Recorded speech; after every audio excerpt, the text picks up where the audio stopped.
Hi everybody, thanks for checking out my video today. We are going to be making paella, which is one of my favorite Spanish dishes. A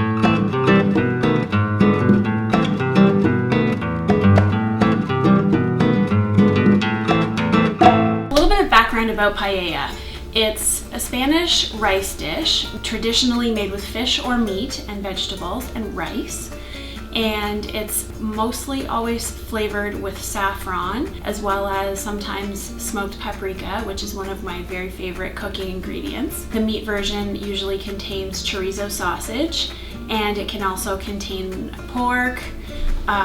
We've got Serrano ham here, which I was lucky to find at my local grocery store. And I'm also going to be using chicken today and a little bit of shrimp at the end.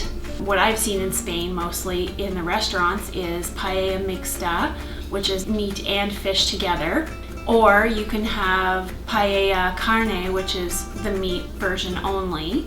It seems to be quite regional. So I've got a book here that I use for my main recipes. And this book in particular is laid out with different regions. So each part of the country has its own sort of spin on various dishes. The one recipe in here that I like to follow is Paella Extremena, and it's from the Extremadura region of Spain. There's another version in this book that's made with sherry and mushrooms and sun-dried tomatoes, and it's a delicious variation on paella. But today I'm going to stick with what I would consider the more traditional style, but I will make sure to include the full ingredients in the description box below. Before we get too far, I also wanted to tell you about how Spanish paella is cooked. So I actually have a paella pan here. I'll show you, it's this big pan. This one is from Cuisinart, and I believe my sister got it on Amazon for me. It was a gift. And the special thing about this pan is that it's pretty big, but it's also very shallow. And the idea is that when you're cooking the paella, all the ingredients are spread out on a larger surface area. And as the rice cooks, you're not meant to actually stir it. So the idea is that the rice actually kind of sticks to the bottom of the pan and creates a bit of a crust. It makes the flavor extra delicious.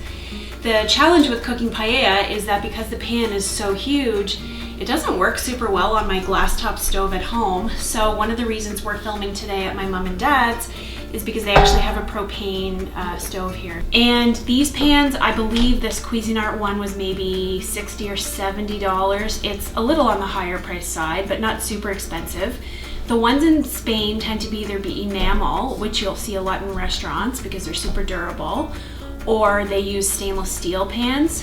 What I have here is a non-stick pan, which I'm sure is not the traditional method, but it is kind of nice that it cleans up a little bit easier.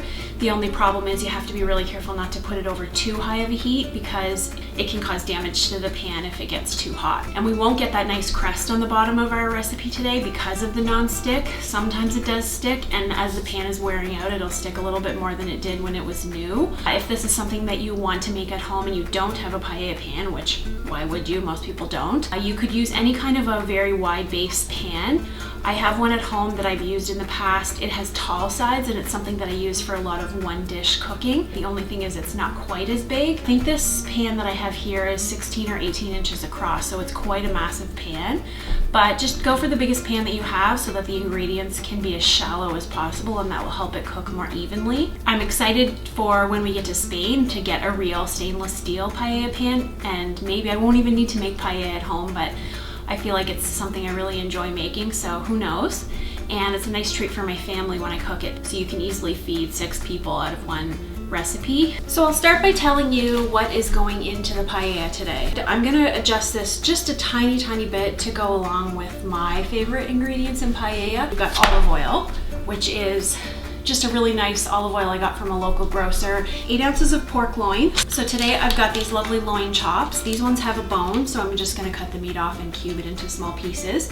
These came from Windy View Farm, which is my father-in-law's farm. Boneless, skinless chicken breast. Again, I've got some lovely chicken breast here from Windy View Farm. It calls for 2 medium onions. I'm using a Spanish onion here. My mom doesn't really like onions, and because she's been nice enough to lend me her kitchen today, I'll obviously be sharing the paella, so I'm just gonna put a little bit of onion to hopefully be disguised by all the other ingredients. calls for 5 cloves of garlic, finely chopped. I hate chopping garlic, but for you guys, I'm gonna chop it up authentic and fresh today rather than using the jar that I would normally use. 8 ounces of chorizo, 2 green bell peppers, so it calls for 2 large tomatoes, 1 pound of rice. Calls for bombas, but it is impossible to get bombas rice around here. So in a pinch, arborio rice would also be a good substitute. You want short grain rice, that's the key here, because you want it to be able to soak up a lot of the liquid as it cooks. 2 pints of beef broth. I opted to, or usually opt to use chicken broth instead, because we're adding chicken and pork, so I just feel like the chicken broth is a nicer flavor combo.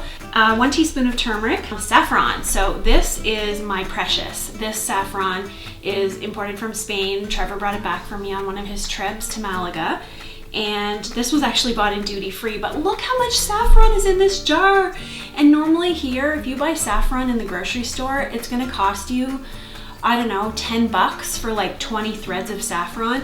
And this thing was full when I got it, and it wasn't cheap. I wanna say it was like maybe 30 Canadian dollars with the conversion, but it is a massive container of saffron. So I love having this stuff, and I throw it into a lot of things that I cook because the flavor of saffron is just amazing. It's probably not going to be all gone in a couple months. Somebody in my family will inherit some beautiful saffron. Dried oregano and dried thyme. Salt and pepper, of course. 8 ounces of Serrano ham. So Serrano ham is a type of cured ham. It's similar to prosciutto, and luckily my local Sobeys had it, and I was able to get them to give me some very thick slices. In the past, I haven't been able to get Serrano ham, so typically I would use just a regular cured ham, like a ham steak or something, and just cut that into cubes, and that works too. It gives a nice smoky porky flavor. I feel like I got lucky today, and hopefully that means our paella is going to be extra delicious. I also have about 200 grams of frozen shrimp here that I'm going to throw in at the end. This shrimp is already deveined, tail off, and cooked, so as long as it gets mostly defrosted by the time it's time to add it into the pan, I'll just nestle it in the top at the last couple of minutes just to warm it through. Because it's pre-cooked, we do not want it in there for very long or it will start to get rubbery. My friend Megan recently made paella, and she sent me a photo of what she made, and it looked fantastic. It had a lobster tail nestled in the top, it had shrimp, calamari, and mussels. So those are great options as well if you have access to really good seafood. Let's start with our vegetables. Here we are roughly dicing 2 large tomatoes. The recipe calls for them to be skinned and seeded, but I don't find leaving them whole affects the final dish, so I save time by skipping that step. I do prefer using fresh tomatoes over canned so they're less liquidy. Next, we'll slice up our green peppers. I thinly slice them and then cut the slices in half to make the sizes manageable for our dish.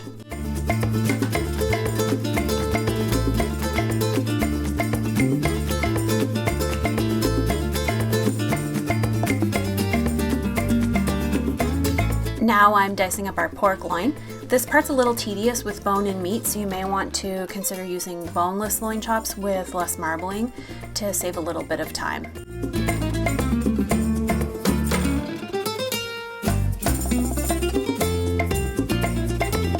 Next, I'm dicing up about half of this really large chicken breast.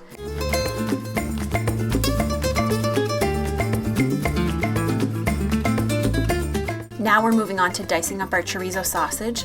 We'll only need about half of this, but be sure to check if there's a casing that needs to be removed. This one doesn't have a casing, but some do.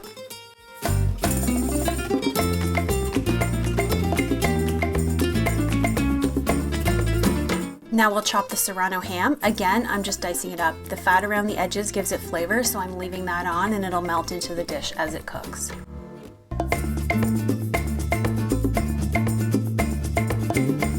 We're almost done our mise en place, which is the French term for prepping all your ingredients before you begin. I don't always do this at home, but it certainly makes the cooking process feel less rushed when you have everything laid out before you start. I'm using a French ceramic grating plate to mince the garlic, but it was starting to sprout and it was pretty soft, so it didn't grate very well, but it'll be fine once it's added to the final dish. Now let's start cooking. I've heated the pan over medium heat and I'm adding a generous amount of olive oil. Olive oil doesn't like high heat, so don't preheat it for too long. Add your diced pork to the pan. It'll take about 10 minutes to brown, and then transfer it to a bowl and set it aside.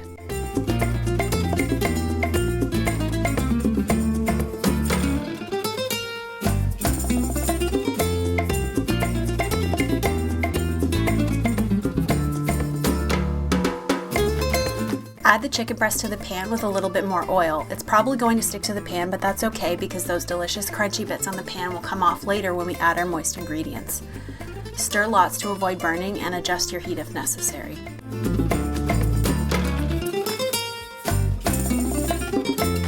When the chicken is brown, transfer it to the bowl with the pork and set it aside.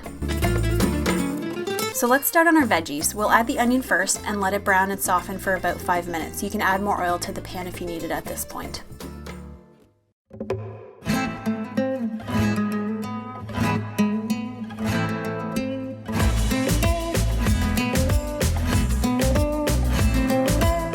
Add the garlic and cook for another 3 minutes or so.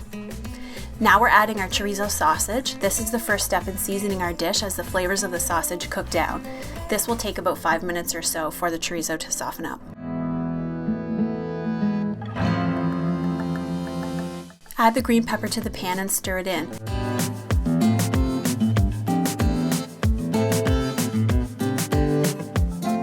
Then add the diced tomatoes and let this cook for about 10 minutes.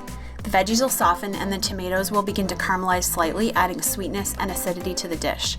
If you see any chunks of tomato skin floating around, you can scoop them out. It's really starting to look and smell delicious at this point. Now we stir in 1 pound of uncooked arborio rice. We're going to mix it in well and let the rice toast for 5 minutes before we add our broth.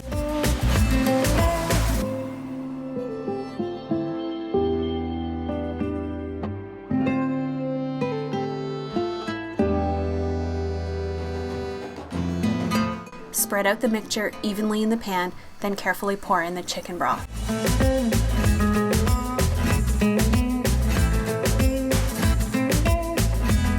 This pan's getting very full at this point, so it takes some effort to not let it overflow on the sides.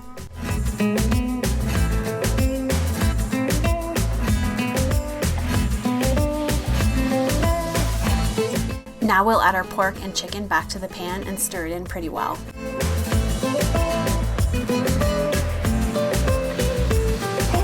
Lastly, we add our seasonings, starting with 1 teaspoon of turmeric, a teaspoon of smoked paprika, a 1/4 teaspoon of dried oregano, a generous pinch of thyme, and a pinch of saffron, which I crumbled between my fingers. Stir everything up one last time to mix in the seasonings. Here I decided to add in some salt and pepper as well as a bit of hot smoked paprika. Since the chorizo I bought is pretty mild, I wanted to add a little mild heat and I had the hot smoked paprika on hand to use it up. A light stir again and then we add the lid and let it simmer for about 15 minutes. After it's simmered for a while, we add in the Serrano ham. Mix it in pretty well and put the lid back on and let it simmer for another 5 to 10 minutes to soften it and heat it through. Now we add in the shrimp on the top and nestle it into the rice without stirring too much. Cook for another few minutes until all the liquid is absorbed and the rice is cooked all the way through. If the rice doesn't seem all the way cooked, you can always add a little bit of water to the pan and let it cook longer. It's looking done, and isn't she beautiful? Let's go ahead and plate it up.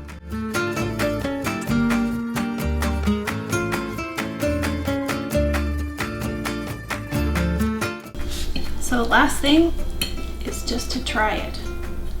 I find cooking videos so unsatisfying when someone doesn't actually eat the food, so here goes.